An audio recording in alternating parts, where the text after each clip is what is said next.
Квапу-линия, ну, немножко неприятненькая, но в целом, если вы на имбире потный, то вы можете постоять даже в Хускара. Если правильно обходите щиточком, вы должны всегда жать щиточек на первой пачке и вот так вот просто коммититься в чела и максимально его пробивать. Если вас начинают бить, рейд-кликать и бить крипы, можете прям в пачке схавать тангом. Вот как и сделал, соответственно, BZM. Как только апает левел 3, качать щиточек в 2, сразу же его нажимает, чтобы под вторую минутку впушить пачечку и попытаться забрать 2 водички. Перекладывает сразу же веточки, переагривает ее на себя, чтобы было легче стоять и МБ попытаться вдонать этого самого ранжа. А себе быстрее донести Orb of Blight, чтобы с фиста было больше урона, ну на минус армор просто.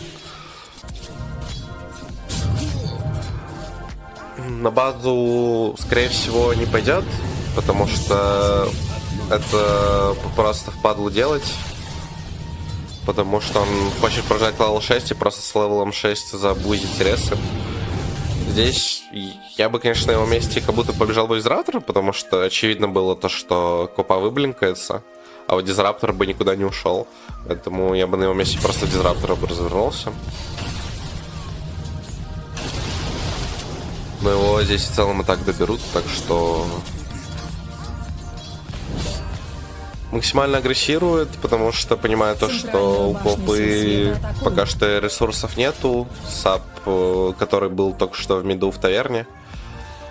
Поэтому позволяет себе делать такие вещи, как только Дизраптор реснулся, сразу же ушел просто вообще к себе по тауэр. Будет просто шмоточки, чтобы по тауэрам там больше хпшек себе получить. И просто ждет левел 6, чтобы забудить себе ресурсики.